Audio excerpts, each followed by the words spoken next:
ওম কৃষ্ণায় বাসুদেবায় গোবিন্দায় নমো নমঃ।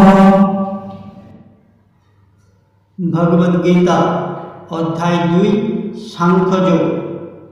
জয় শ্রীকৃষ্ণ। বন্ধুরা, সবাই তো বেঁচে থাকে, কিন্তু কিভাবে বেঁচে থাকতে হয় তার সঠিক নিয়ম কতজনই বা জানে? এটাই বিষয় আমাদের গীতা। আমি অশোক কুমার ভগবান শ্রীকৃষ্ণের চরণে প্রণাম জানিয়ে আমার কর্ম শুরু করছি। প্রথম অধ্যায়ে অর্জুনের বিষাদ, তার দুঃখ, দ্বিধা জেনেছেন। এখন শ্রীকৃষ্ণ তার উত্তর দেবেন। এই অধ্যায়ের নাম সাংখ্যযোগ। এই অধ্যায়ে অর্জুনের ভ্রমেরই বিশ্লেষণ। এই অধ্যায় থেকে শুরু হয়েছে সেই জ্ঞানের, যার কারণে ভগবদ্গীতা জগতের মহানতম গ্রন্থ, জ্ঞানের ভাণ্ডার মানা হয়েছে। সঞ্জয় উবাচ তং তথা কৃপয়া বিষ্টমশ্রু পূর্ণাকুলেক্ষণম বিসিদন্তমিদং বাক্যমুবাচ মধুসূদন। সঞ্জয় বললেন, অর্জুনকে এভাবে করুণার্দ্র, ব্যাকুল ও অশ্রুসিক্ত দেখে মধুসূদন শ্রীকৃষ্ণ এই কথাগুলি বললেন। সঞ্জয় বললেন, এই প্রকার করুণায় ভরা, অশ্রুপূর্ণ, ব্যাকুল নেত্র শোকযুক্ত অর্জুনকে ভগবান দেখছেন। অর্জুন দুঃখ পাচ্ছিলেন, আশা শেষ হয়ে গেছে, মনোবল ভেঙে গেছে। আর এই সময় শ্রীকৃষ্ণ অর্জুনকে বোঝানো শুরু করলেন। যেখানে যুদ্ধের বর্ণনা হওয়া উচিত ছিল, সেখানে দুঃখ, বিষাদের পরিবেশ। অর্জুনের চোখে জল, মনে নিরাশা। এটা খুবই বিস্ময়জনক ছিল। ধৃতরাষ্ট্র কিংবা সঞ্জয় কেউ এটা আশা করেননি।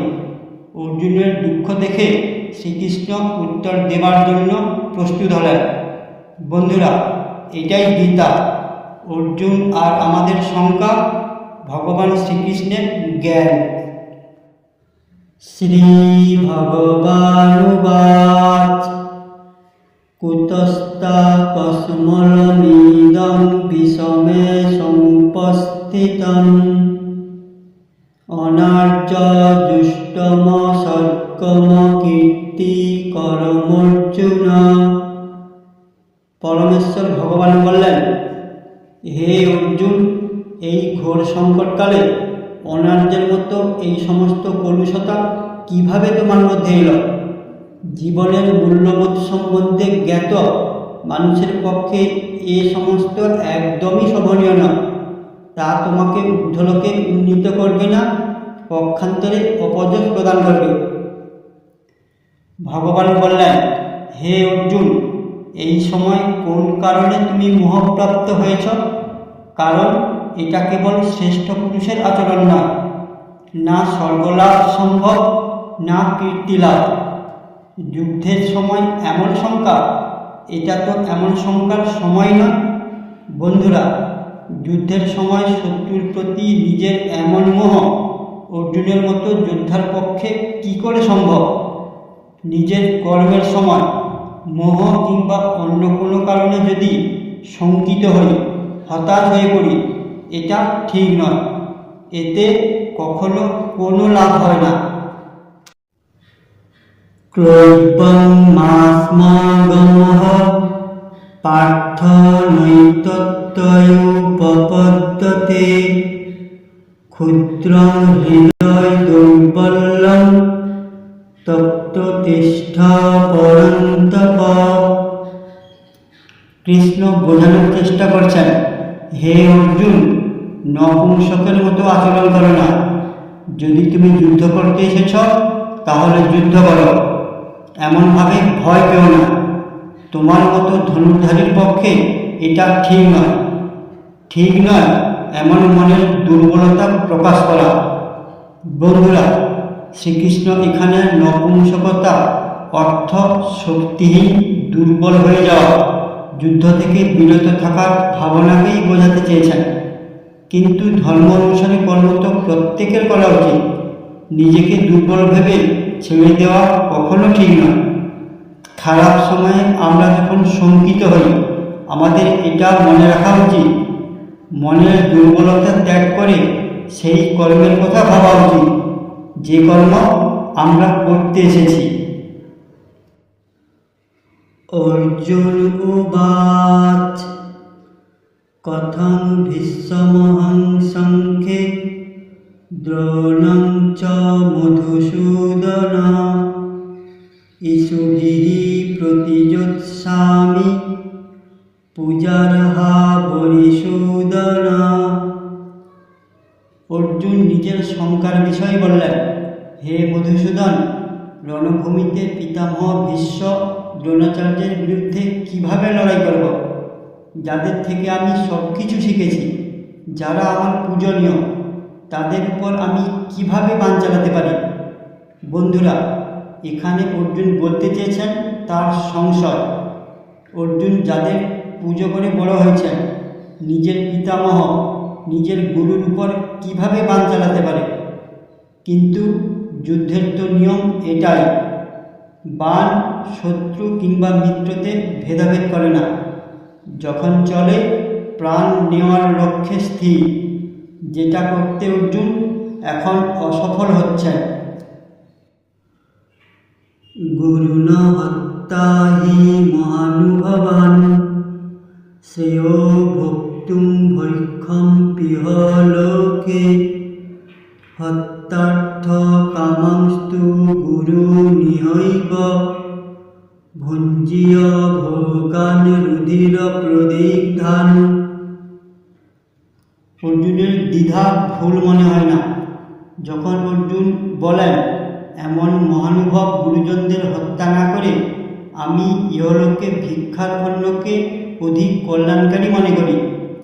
এখানে অর্জুন বলেছেন, এই গুরুজনদের হত্যা করে জগতের কিছু লাভ নেওয়া, তার মানেই বা কী? নিজের আপনজনদের হত্যা করে তাদের ধন ঐশ্বর্য এসব তো লাভ করব, কিন্তু এমন ভোগ করে কী লাভ হবে? বন্ধুরা, কেবল অর্জুন নয়, জগতে না জানি কত মানুষ এমন আছেন যারা মনে করেন পরিবারও থাকবে, আবার মোক্ষ লাভও হবে, কিন্তু এমন সম্ভব নয়। ন চৈতদ বিদ্মহ কতরন্ন গরীয় যদ্বা যায়েম যদি বা ন যায়েমহু জানিব হত্যান জিজীবিষামস তেহবস্থিতঃ প্রমুখে ধার্তরাষ্ট্রা। অর্জুন বললেন, আমি জানি না যুদ্ধ করা অথবা না করা আমার জন্য কোনটা শ্রেষ্ঠ, আর এটাও জানি না আমি জিতব নাকি ওরা আমাকে জিতবে, যাদের হত্যা করে আমি বেঁচে থাকতেও চাই না। ওই আমার আত্মীয় ধৃতরাষ্ট্রের পুত্রেরা যুদ্ধ করতে আমার সামনে দাঁড়িয়ে, ভবিষ্যতে কী হবে সেটা তো কেউ জানে না, বিধির বিধান তো কেউ জানে না, কিন্তু বর্তমানে আমি কি করতে চাই তার নির্ণয় আমার হাতে। তবে কি যুদ্ধ জেতার জন্য আপনজনদের হত্যা করা ঠিক? নিজের কর্ম সম্পূর্ণ করতে আমাদের কোন সীমা পর্যন্ত যাওয়া উচিত আর কোন সীমা পেরোনো উচিত? কার্পণ্য দোষোপহত স্বভাবঃ পৃচ্ছামি তাং ধর্ম সম্মূঢ়চেতাঃ যচ্ছ্রেয়ঃ সন্নিশ্চিতং গ্রহীতং মে শিষ্যস্তে অহং সাধিমাং তাং প্রপন্নম। এজন্য কাপুরুষতারূপ দোষযুক্ত স্বভাবী তথা ধর্ম বিষয়ে মোহিত মনযুক্ত আমি তোমার নিকট জানতে চাইছি, যেটা আমার জন্য নিশ্চিত অধিক কল্যাণকারী সেটা আমাকে বলো। কারণ হে প্রভু, আমি তোমার শিষ্য। বন্ধুরা, দুর্বল মুহূর্তে আমরা ভয় পাই, যে কারণে আমরা দ্বিধাগ্রস্ত হয়ে পড়ি। অর্জুন স্বীকার করছেন তিনি দ্বিধাগ্রস্ত, কায়ারতার দোষ স্বীকার করছেন, তাই তো তিনি শ্রীকৃষ্ণকে বলছেন, আমি তোমার ছাত্র, কোনটা সঠিক আমাকে বলো। দ্বিধাগ্রস্ত সময়ে গুরু একমাত্র আশ্রয়, আর গুরুর নিকট কোনো কিছু গোপন করা উচিত নয়, তবেই তো মার্গদর্শন পাবেন। নহি প্রপশ্যামি মম পনুদাত যচ্ছকমুচ্ছ্বসন মিত্রিয়ানাম অবাপ্য ভূমাবশ পত্নমৃদ্ধং রাজ্যং সুরানামপি চাধিপত্যম। অর্জুন বললেন যে তারপর আমি জায়গা পেয়ে যাব, ধনধান্য হবে, নাম হবে, কিন্তু এসব পাওয়ার পরেও দুঃখ কম হবে না, যেটা এখন তার অনুভব হচ্ছে। এটাই সমস্যা। যখন আপনজনের জন্য দুঃখ হয় তখন কোনো কিছু লাভ আপনাকে আনন্দ দেয় না। এর থেকেও বড় কথা, যদি আপনি শোকে দুঃখে থাকেন, যতক্ষণ ওই দুঃখ দূরীকরণ, যতক্ষণ তার কারণ খুঁজে না পান, যতক্ষণ তার উপায় না খুঁজে পান, ততক্ষণ জগতের কোনো সুখে আপনি শান্তি পাবেন না। সঞ্জয় উবাচ এবং মুক্তা ঋষিকেশং গুড়াকেশঃ পরন্তপঃ ন যতস্য ইতি গোবিন্দ মুক্তা তৃষ্ণি ভুববঃ।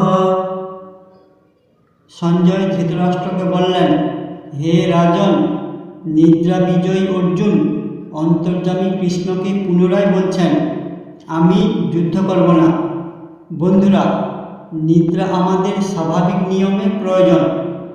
জগতে কেউ কখনো নিদ্রার উপর জয়ী হতে পারেননি, কিন্তু কেবল অর্জুন নিদ্রাকে জয় করতে সমর্থ হয়েছিলেন। এখন ওই অর্জুন নিদ্রা নয়, নিজের মোহ, নিজের ভয় দুঃখতে হারতে দেখা যাচ্ছে। কোন সময় কোন দুর্বলতা কিভাবে প্রভাব বিস্তার করে সেটা কেউ জানে না। যদি অর্জুনের সাথে হয়, সেটা আমাদের সাথেও হতে পারে। তম্বাচ ঋষিকেশঃ প্রহসন্নিব ভারত সেনয়োরুভয়োর্মধ্যে বিষিদন্তমিদং বচঃ। ধৃতরাষ্ট্র আগ্রহের সহিত জানার চেষ্টা করছেন। এটাই তো স্বাভাবিক। এক পিতা হওয়ার কারণে ধৃতরাষ্ট্র কারে জেতাতে চাইবেন, এটা তো আর বলার প্রয়োজন নেই।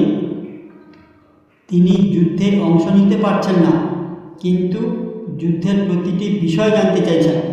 সঞ্জয় বললেন, হে মহারাজ, দুই পক্ষের সেনার মধ্যে শোকাহত অর্জুন আর তার সামনে অন্তর্যামী শ্রীকৃষ্ণ হাসি মুখে এই কথা বলছেন।